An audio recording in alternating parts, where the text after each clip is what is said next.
एक बार फिर आप सभी का अपने इस चैनल पर हार्दिक स्वागत, अभिनंदन और वंदन करता हूं और ईश्वर से प्रार्थना करता हूं आप पूर्णतः सुखी होंगे, स्वस्थ होंगे। आज हम एक बहुत ही महत्वपूर्ण विषय वस्तु का अध्ययन करेंगे, बीजगणितीय अवधारणा। आज हम गणित की एक अन्य शाखा जिसे हम बीजगणित या अलजेब्रा कहते हैं, हम उसका अध्ययन करेंगे। हम अपने दैनिक जीवन में विभिन्न समस्याओं का हल अंकगणितीय विधि से विभिन्न संख्याओं के उपयोग से समस्याओं का हल निकालते हैं, समस्याओं को हल करते हैं। कभी कभी ऐसा होता है कि कुछ समस्याएं ऐसी होती हैं जिनका हल हम अंकगणित से नहीं कर पाते या अंकगणित से जिनका हल निकालने में कठिनता होती है, तो उस समय हम एक अन्य विधि का उपयोग करते हैं और समस्याओं का प्रभावशाली ढंग से हम उसका निराकरण करते हैं। इससे संबंधित गणित की जो शाखा है उसी को हम बीज गणित कहते हैं। जैसे देखा जाए हमारे देश में बीज गणित का उपयोग बहुत ही प्राचीन समय से होता चला आ रहा। वस्तुतः बीज गणित अंक गणित का ही एक व्यापक रूप है, जिसमें हम संख्याओं के स्थान पर अक्षरों का उपयोग करते हैं और समस्याओं का निराकरण करते हैं, हल करते हैं। सर्वप्रथम हम ये जानेंगे कि बीज गणित की परिभाषा क्या है, बीज गणित किसे कहते हैं। तो बीज गणित की वह शाखा जिसमें अक्षर, संख्या या बीजों के प्रयोग से समस्याएं हल की जाती हैं, उसे हम बीज गणित कहते हैं। यहाँ पे हम देख रहे हैं आया है अक्षर, संख्या या बीज। ये क्या होता है? तो अक्षर, संख्या या बीज की परिभाषा है जो अक्षर संख्याओं को दर्शाने के लिए प्रयुक्त किए जाते हैं, उसे हम अक्षर, संख्या या बीज कहते हैं। जैसे ए, बी, सी, डी, ई या का, खा, गा, घा, इसी तरह से या, रा, ला आदि ये संख्याओं के स्थान पे हम इन अक्षरों का, अक्षर संख्या का उपयोग करते हैं। इसी को हम अक्षर संख्या कहते हैं। जैसे ए, बी, का, खा, या, रा, ला, वा आदि ये सारे जो हैं संख्याओं के स्थान पर हम इनका उपयोग करते हैं। यही अक्षर, संख्या या बीज कहलाता है। जैसे मान लीजिए मैंने कहा कि मेरे पास 10 आम हैं। मैंने ये कहा कि मेरे पास 10 आम हैं और मुझको कुछ आम और मिल गया। इस तरह से मेरे पास अब 20 आम हो गए। कुछ आम और मुझे मिल गए तो मेरे पास कुल आम हो गया 20 आम। अब सामान्य रूप से तो हम तर्क से सिद्ध कर लेंगे कि ये कुछ आम का तात्पर्य है 10 आम। लेकिन अगर कोई ये कहे कि भाई इसको जो है गणितीय रूप में हम कैसे लिखेंगे, तब वहां इस कुछ के लिए जो है हम इन अक्षर, संख्याओं या बीजों का उपयोग करते हैं और उसको तब हम एक प्रक्रिया के तहत, एक नियम के तहत सरल करते हैं। तब हमको ये पता चलता है कि ये कुछ आम जो था वो कितना था, 10 आम था। अब इसको सामान्य रूप से हम अगर देखें तो इसको हम किस तरह से समझेंगे। मेरे पास मान लीजिए मैंने कहा 10 आम था अब कुछ आम और मिल गए, तो मैं मान लेता हूं कुछ आम ए आम थे। अब जो ए आम था वो ए आम मैं इसी में जोड़ दूंगा। तो जब मैं इसमें इस 10 आम में ए आम को जोड़ दूंगा तब मेरे पास कुल कितने आम हो जाएंगे? 20 आम। अब हम इसी को गणितीय विधि से हल करेंगे, सरल करेंगे, तो ये हो जाएगा ए बराबर, ये 10 उधर चला जाएगा और इसका चिन्ह ऋण हो जाएगा, 20 में से घट जाएगा, यहाँ आ जाएगा 10। अर्थात ये जो कुछ आम था अब हमने इसको हल किया तो हमको मिला हो 10 आम। इस तरह से बीज गणित का जन्म हुआ। इस तरह से बीज गणित की आवश्यकता महसूस हुई। इस तरह से हम बीज गणित से समस्याओं को हल करते हैं। अब हम ये जानेंगे कि संख्याओं और अक्षर संख्याओं पर मूल संक्रियाएं किस तरह से होती हैं। जैसे हम संख्याओं को आपस में जोड़ते हैं, घटाते हैं, गुणा करते हैं, भाग करते हैं, उसी तरह से हम अक्षर संख्याओं पर भी मूल संक्रियाएं करते हैं। जैसे उदाहरण स्वरूप हम 4 धन 3 बराबर जोड़ते हैं, ये हो जाता है 7। उसी तरह से अक्षर संख्याएं जैसे 4 धन, अब यहां मान लीजिए कोई अक्षर संख्या है, यक्स ले लिया हमने, यक्स ले लिया है, तो ये हो जाएगा हमारा 4 धन यक्स। इस तरह से जोड़ की संक्रिया, घटाने की संक्रिया, जैसे हम 10 ऋण 4 घटाते हैं हमारा 6 बचता है, ये हम आंकिक संक्रिया करते हैं।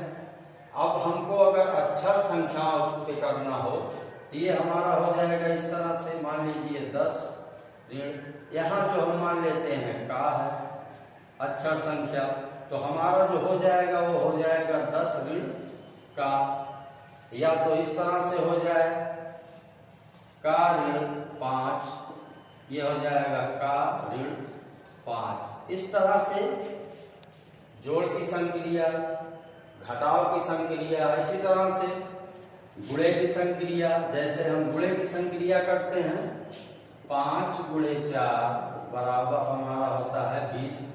ये हम आंकिक क्रिया है, आंकिक संक्रिया है। अगर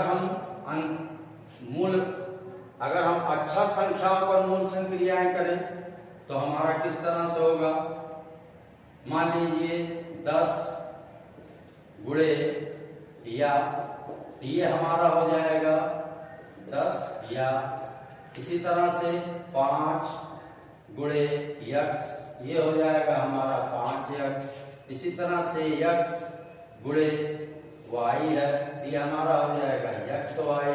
इसी तरह से है का गुणे यक्स, ये हमारा हो जाएगा का यक्स। इस तरह से हम अक्षर संख्याओं पर भी मूल संक्रियाएं करते हैं। इसी तरह से जैसे भाग की संक्रिया है, हम 20 भागे 4 लिखते हैं तो हमारा आता है 5, ये आंकिक संक्रिया है। अगर हम अक्षर संख्याओं पे संक्रियाएं करें तो हमारा जैसे 20 ऋण यक्स, इस तरह से 20 बटा यक्स, या a बटा b, इस तरह से a बटा b, या हम इसी को a भागे b बराबर a बटा b, इसको 20 भागे x बराबर 20 बटा x। इस तरह से हम आंकिक क्रियाओं की तरह अक्षर संख्याओं पर भी सारी मूल संक्रियाएं करते हैं। ठीक वैसे ही सारी मूल संक्रियाएं होती हैं जैसे हम अक्षर संख्याओं पर करते हैं। अब आइए हम जानते हैं कि चर राशि या अज्ञात राशि क्या होती है, अचर राशि या ज्ञात राशि क्या होती है। तो चर राशि या अज्ञात राशि ऐसी राशियां जिनका मान परिस्थिति के अनुसार बदलता रहता है, उसे हम चर रास या अज्ञात रास कहते हैं। जैसे यक्ष है, वाई है, का है, या है, यम है आदि जो है इस तरह से है। अब हम यहाँ पे देखते हैं यक्ष का मान क्या है, ये हमको नहीं पता है। इसका मान 1 भी हो सकता है, 0 भी हो सकता है, 2 हो सकता है, 4 हो सकता है। उसी तरह से वाई का मान क्या है ये हमको नहीं पता है कितना है। का मान क्या है, या कितना इसका मान है, 5 है, 10 है, 15 है। इसी तरह से यम है, या कोई भी संख्या हो, एक्स वाई जेड कुछ भी, कोई भी अक्षर संख्या हो जिसका मान परिस्थिति के अनुसार बदलता रहे, कुछ भी हो सकता है इसका मान। तो ऐसे हम राशियों को चर रास या अज्ञात रास कहते हैं। इसी तरह से अचर रास या ज्ञात रास, ऐसी राशियां जिनका मान परिस्थिति के अनुसार स्थिर रहे, अर्थात जिनका मान निश्चित हो, ऐसी राशियों को हम ज्ञात रास या अचर रास कहते हैं। जैसे 10 है, 25 है, 10, 15 है, 50 है। ये सब ऐसी राशियां हैं कि जिनका मान निश्चित है, ये मान बदलेगा नहीं। इसलिए हम ऐसी राशियों को ज्ञात रास या अचर रास कहते हैं, जिनका मान परिस्थिति के अनुसार बदलता नहीं। अब आइए ये जानने का प्रयास करते हैं हम कि बीजीय व्यंजक क्या होता है, बीजीय व्यंजक किसे कहते हैं। तो इसकी परिभाषा है, कोई चर या अचर संख्या या इनका समूह मौलिक गणितीय संक्रियाओं के चिन्हों से युक्त होने पर बीजीय व्यंजक कहलाता है। कोई चर या अचर संख्या हो या उनका समूह हो, जब वो गणित की मौलिक संक्रियाओं से युक्त होता है, तब हम उसको बीजीय व्यंजक कहते हैं। जैसे 5 और यक्ष का योगफल, इसको हम किस तरह से प्रकट करेंगे, किस तरह से लिखेंगे, ये हमारा हो जाएगा 5 धन यक्ष। इसी को हम बीजीय व्यंजक कहते हैं। इसमें ये चर राशि है, ये अचर राशि है, और इसमें गणितीय संक्रिया क्या हुई है, योग हुआ, अर्थात जोड़ने की संक्रिया हुई है। तो ऐसे व्यंजकों को ही हम बीजीय व्यंजक कहते हैं। उसी तरह से एक अन्य है, यक्ष और वाई का गुणनफल का 3 गुना, अर्थात इसे हम किस तरह से प्रकट करेंगे, ये हो जाएगा यक्ष गुणे वाई, अब इसका 3 गुना गुणे 3, ये हो जाएगा हमारा 3 यक्ष वाई। इस तरह से हमको ये बीजीय व्यंजक प्राप्त होता है। इसी तरह से एक और है, a का 4 गुना और b का योगफल। तो सर्वप्रथम हम a का 4 गुना करेंगे, उसके बाद b को उसी में जोड़ देंगे, तो ये हमारा हो जाएगा a गुणे 4 और धन b। इस तरह से हो जाएगा 4a धन b। यही हमारा बीजीय व्यंजक है। इसमें 4 जो है ये अचर राशि है, a b जो है ये चर राशियां हैं, और इसमें गणितीय मौलिक संक्रिया हुई है योग की।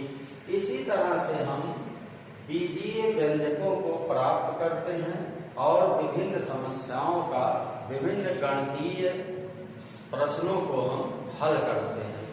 हम जानेंगे कि व्यंजकों के पद क्या होते हैं।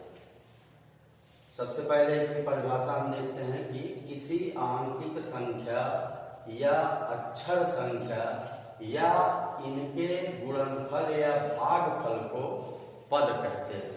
एक उदाहरण से हम इसको समझते हैं पे एक व्यंजक लिखा है, यह एक व्यंजक है।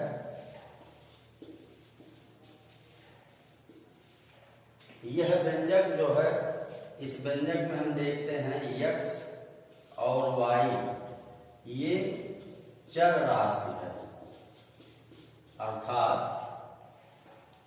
अज्ञात राशि, अज्ञात राशि तथा 5, 7 और -1 ये अचर राशि है या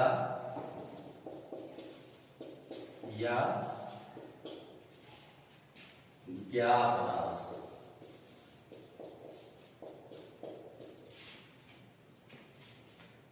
इस व्यंजक में x y चर राशि है या ज्ञात राशि है, 5, 7, -1 ये अचर राशि या ज्ञात राशि। 5x⁻2 7xy -1 ये इनके योग से मिलकर बना है। व्यंजक के खंड हैं, इन्हीं को हम बीजीय व्यंजक के पद कहते हैं, इन्हीं को हम बीजीय व्यंजक के पद कहते हैं। ये हमारा एक व्यंजक है।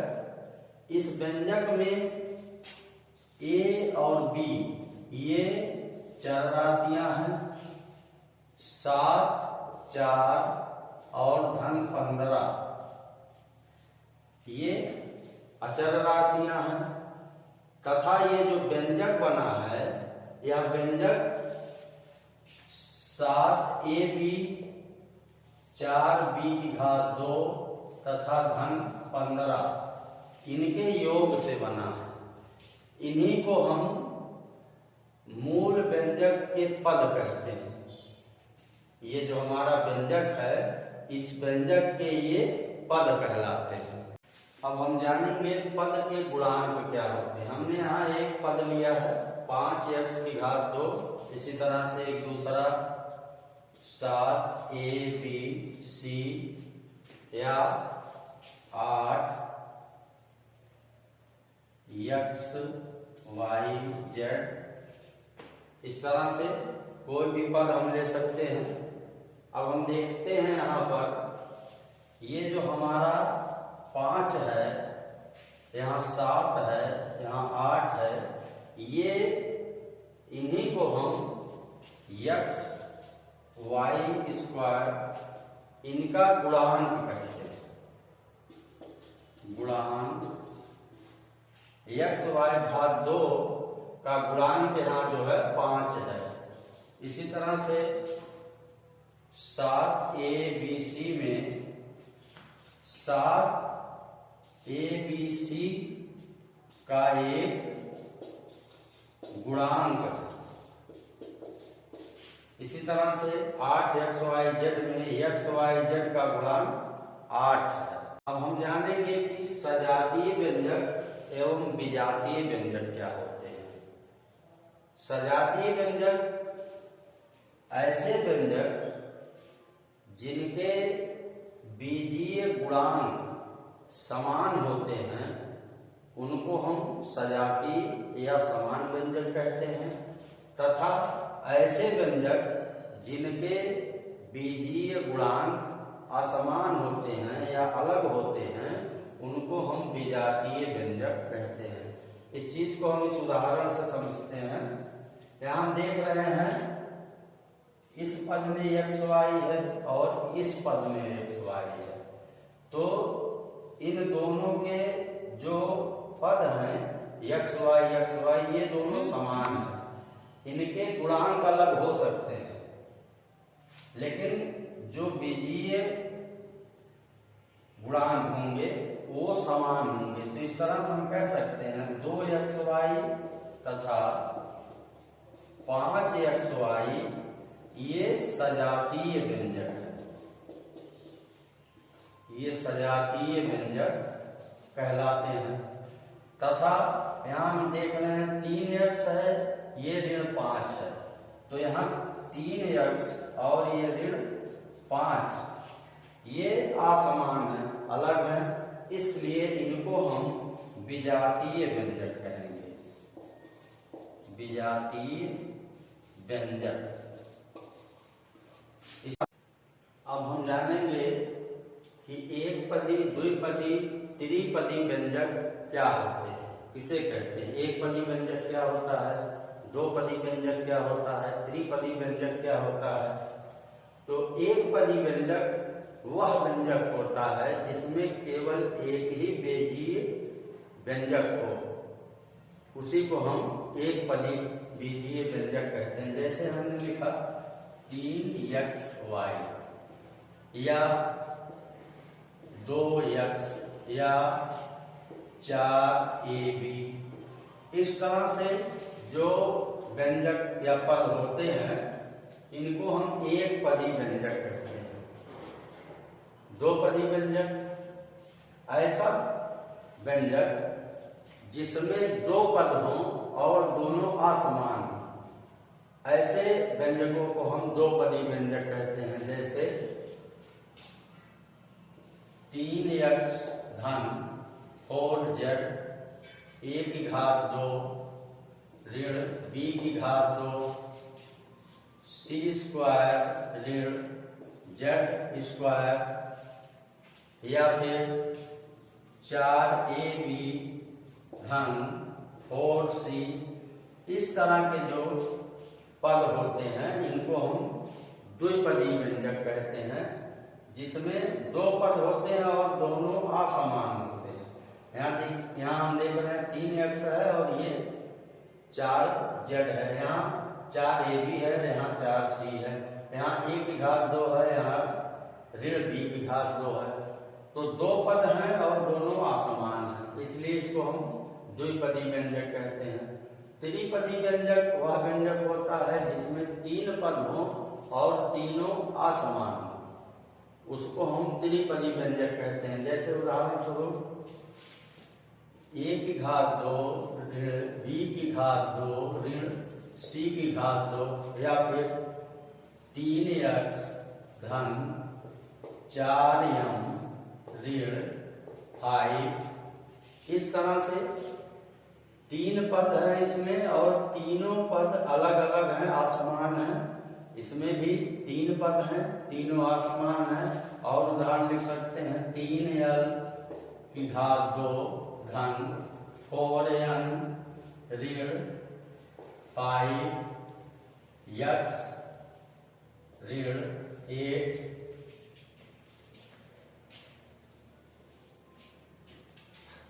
इस तरह से हम एक और उदाहरण देखते हैं। यहाँ 3l की घात 2 धन 4m ऋण 5x, इसमें भी तीन पद हैं और तीनों असमान हैं, इसलिए हम इसको त्रिपदी व्यंजक कहेंगे। इस तरह से एक पदी, दो पदी और त्रिपदी व्यंजक के बारे में हमने जाना। अब हम जानेंगे कि व्यंजकों का जोड़ घटाव हम कैसे करते हैं, व्यंजकों को कैसे हम आपस में जोड़ते हैं, कैसे हम घटाते हैं। हमने यहाँ कुछ उदाहरण लिए हैं। जैसे यहाँ पे है 6xy 7xy xy, इनको जोड़ें, आपस में जोड़ें। तथा यहाँ दूसरा उदाहरण है 10mn में से 7mn को घटाएं। इस व्यंजकों को हम कैसे जोड़ेंगे। यहाँ है 6xy धन 7xy और धन xy। इन तीनों पदों में हम देख रहे हैं xy समान बीजीय संख्या है, तीनों में समान बीजीय संख्या है तथा इसका गुणांक 6 है, इसका गुणांक 7 है, इसका गुणांक 1 है। हम क्या करेंगे, इन बीजीय पदों के गुणांकों को आपस में जोड़ लेंगे तथा उसके बाद इस बीजीय संख्या को हम लिख देंगे। इस तरह से 6 धन 7 धन 1 और xy, ये तीनों जोड़ेंगे हम तो हो जाएगा हमारा 7 6 13 1 14 xy। इस तरह से हम समान पदों को, बीजीय संख्या को आपस में जोड़ते हैं। इसी तरह से घटाने में भी हमने 10 mn में से 7 mn को घटाना है, तो हमारा हो जाएगा 10 mn ऋण 7 mn। यहाँ हम देख रहे हैं कि mn ये दोनों में समान बीजीय संख्या है तथा इसके गुणांक अलग अलग हैं, तो हम गुणांक में से गुणांक को घटा देंगे और उसके बाद हम बीजीय संख्या को लिख देंगे। तो ये हो जाएगा हमारा 10 ऋण 7 और यम, तो 10 में से 7 निकालेंगे 3 यम। इस तरह से हम बीजीय व्यंजकों का जोड़ना एवं घटाना करते हैं। अब हम बीजीय व्यंजकों का मान ज्ञात करना सीखेंगे। बीजीय व्यंजकों का मान किस तरह से ज्ञात किया जाता है। दिया है यदि x बराबर 5 तथा y बराबर 3 हो तो मान ज्ञात कीजिए। जैसे 3x धन y, इसका मान क्या होगा, x धन 2y, इसका मान क्या होगा। यहाँ 4x की घात 2 धन y घात 2 धन 5, तो यहाँ x का मान 5 दे रहा है और y का मान 3 दे रहा है, तो हम इन व्यंजकों का मान कैसे ज्ञात करेंगे।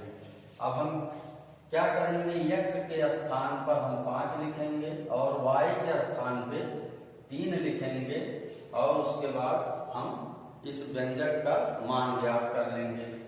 इस तरह से 3, चूंकि x का गुणांक 3 है इसलिए x का मान जब रखेंगे हम तो उसमें 3 से गुणा हो जाएगा। इस तरह से x का मान रखेंगे 5 धन y का मान 3 है, यहाँ 3 लिखेंगे, ये हो जाएगा 3 × 15 धन 3 जोड़ देंगे आपस में, हो जाएगा 18। इस तरह से यही जो है इस बीजीय व्यंजक का मान हो जाएगा। इसी तरह से इस उदाहरण को देखते हैं। x का मान हम रखेंगे 5 धन 2, y का गुणांक है। अब y जो कि जिसका मान 3 है इसमें हम 3 से गुणा कर देंगे, ये हमारा हो जाएगा 5 धन 6, हो जाएगा 6 5 11। इस तरह से 11 हमारा जो है इस बीजीय व्यंजक का मान है। इसी तरह से इस उदाहरण को देखते हैं हम, तो यहाँ लिखा हमने 4, x के स्थान पे हम 5 लिखेंगे तो हो जाएगा 5 की घात 2 धन y है, y के स्थान पे हम 3 लिखेंगे और उसकी घात 2 लिखेंगे, ये हो जाएगा 3 की घात 2 धन 5। इस तरह से हमने इन पदों का मान रखा, x का 5 y का 3। अब हम इसका वर्ग कर देंगे, ये हो जाएगा 4 × 25 धन ये हो जाएगा 3 × 9 धन ये हो जाएगा 5। इसको हम 25 में 4 से गुणा करेंगे तो हमारा आएगा 100 धन 9 धन 5। इनको आपस में हम जब जोड़ेंगे तो हो जाएगा हमारा 9 5 14 और 100 114। इस तरह से बीजीय व्यंजकों का हम मान बड़ी सरलता से ज्ञात कर लेते हैं।